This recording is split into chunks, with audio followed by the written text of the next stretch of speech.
여러분들 오늘이 마지막이어야 됩니다. 그렇지 않습니까? 다음 주는 우리 이 자리에서 축하 집회를 해야 됩니다. 그렇지 않습니까?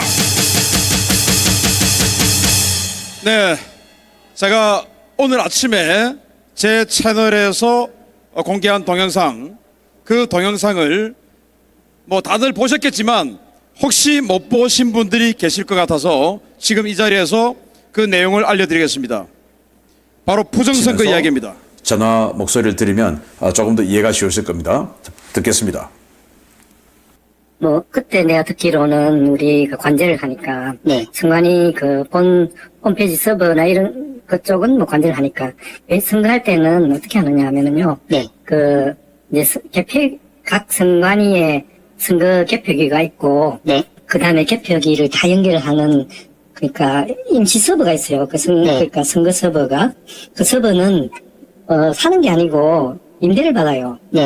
임대를 받아갖고 뭐 예를 들어 2달 뭐 이렇게 임대를 받아갖고 이제 각 그 개표 사무소 서버하고 그러니까 개표기하고 연결해가지고 이제 집계를 하고 그 결과를 선관위 이제 본 서버에 홈페이지 서버에 올리고 하는 건데 실제로는 하려 그러면은 이제 그 개표기하고 원래 임시 서버를 그 체크를 해야 되는데 그 임시 서버는 이미 다 렌트를 하기 때문에 뭐 내가 그때 듣기로는 40일인가 뭐 60일인가 하여튼 렌트를 하고 그 다음에 포맷해가고 돌려줘 버리고요.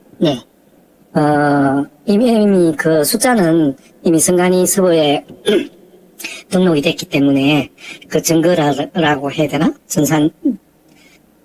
전산 증거 이런 거는 이미 그 임시 서버에 원래 있을 수 있는데 그거는 뭐 포맷해가 다 돌려줬기 때문에 이거 없을 테고 선관위 서버는 아무리 뭐 네트워크 구성도니 뭐 내가 알기로는 해봐야 소용도 없고 지금 소용이 있는 거는 그나마 그 어쨌든 실제 그 투표함에 투표 내용하고 그러니까 지금 그러니까 선관위 뭐 예를 들어 남아있는 투표가 좀 안 맞을 수도 있잖아요. 뭐 최대한 이렇게 물리적으로 맞춘다고 했겠지만 그 이미지 파일 이야기가 나오고 있더라고요. 그래서 뭐 이미지 파일도 있을 수 있고 그다음에 뭐 본 그 투표를 그러니까 실물 투표를 최대한 맞췄을 텐데 뭐 그 맞춘다 하더라도 이제 뭐 안 맞는 것도 있을 테고 뭐 한계가 있을 테니까 그거는 어차피 물리적인 거니까 실제로 그거랑 숫자랑 좀 틀린 거 있겠죠.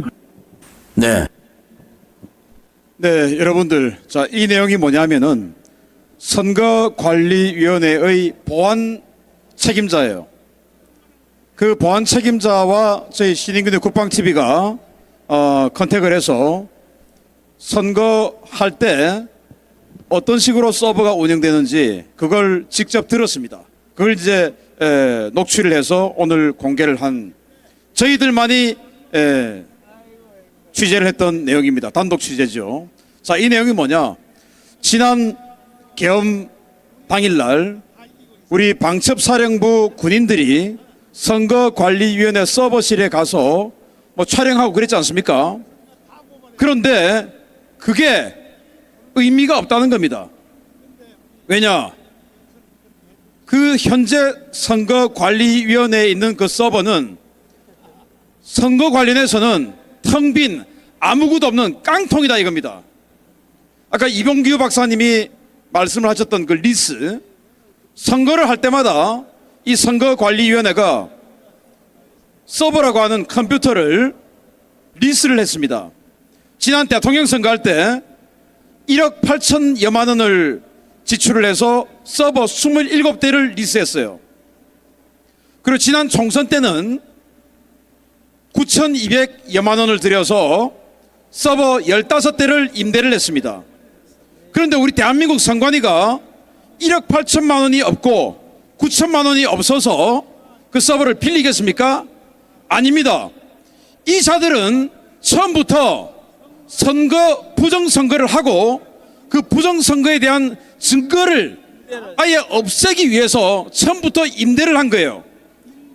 그러면 임대를 하면 가격이 싸니까 임대를 했다? 아니에요. 저 임대를 하는 가격은 3개월에서 6개월 정도를 빌리는데 그 비용이 서버 가격의 50에서 60%입니다. 그러면 선거 두 번만 하면 본전이 나와요.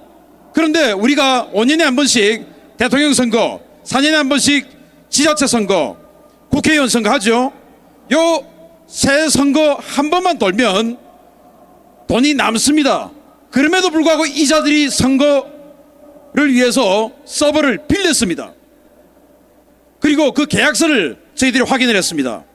계약서를 확인해 보니까 그 계약서 조항 중에 서버를 반납하면 그러니까 서버를 빌려주는 업체는 을은 그 서버 내용을 반드시 소거해야 된다 라는 조항이 있습니다. 소거라고 하는 것은 없앤다 이거 아니겠습니까? 없애는데 이 컴퓨터 전산상의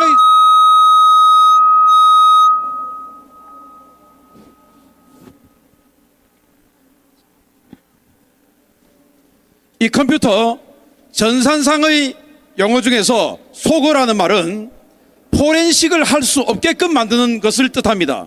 즉 수사기관에서 검찰에서 그 서버를 가지고 가서 포렌식이라고 하는 이 절차를 통해서 우리 휴대폰이나 컴퓨터나 과거에 지웠던 것도 다 살려낼 수가 있는데 이 선관위 놈들은 그 서버를 검찰의 포렌식을 통해서도 절대로 되살릴 수 없도록 만들어야 된다고 계약서 조항에 들어있는 겁니다. 이런 나쁜 놈들이 어디 있습니까?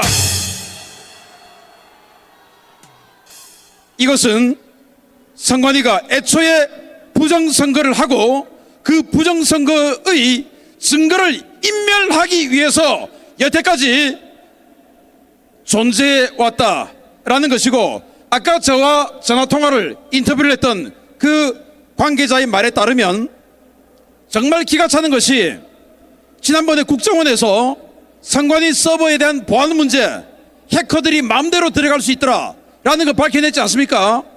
그런데 그건 기존에 있는 선관위 서버의 문제고, 실제 선거할 때 들어오는 27개의 임대 서버, 15개의 임대 서버, 이런 것들은 아예 보안 자체를 안 한다는 겁니다. 원래 그냥 아예 안 한다는 겁니다. 해커가 어떠한 제지 없이 들락날락거려도 아무도 모르고 아무도 관심이 없다라는 거예요. 세상에 이런 법이 어디 있습니까? 그래서 국정원이 선관위의 보안이 굉장히 취약하다라고 했던 거는 그나마 양반이고, 실제로는 보안이라는 게 아예 존재하지 않고 마음대로 북한이든 중국이든 민주당이든 누구든지 들어와서 마음대로 조작을 할 수 있게끔 만든 게 선관위 선거 서버였던 겁니다. 그래서 그 관계자, 아주 높은 사람이에요. 그 관계자의 증언에 따르면 선관위 서버를 까서는 밝혀낼 게 하나도 없다라는 겁니다. 그러면 뭘 해야 밝혀낼 수 있느냐? 바로 선관위에 보관되어 있는 투표 용지, 그리고 선관위가 개표를 할 때 그 스캐너에 집어넣었던 그 파일, 그리고 선거인 명부, 이 세 개를 같이 대조해봐야 알 수가 있다 이겁니다. 그러려면은 국회가 움직여야 되는데 이 국회가 말이 듣겠습니까? 그러니 국회를 해산해야 되지 않습니까? 윤석열 대통령 다음 주에 돌아오실 겁니다. 돌아오시면 힘이 생깁니까? 아니에요. 윤석열 대통령께서 힘이 생기려면 이 국회 구조를 바꿔야 됩니다. 부정선거를 밝혀내고 윤석열 대통령에게 힘을 실어주려면 국회를 해체시켜야 됩니다. 자, 이 한마음한 뜻으로 뭉치자, 싸우자, 이기자. 감사합니다. 네, 고맙습니다. 부장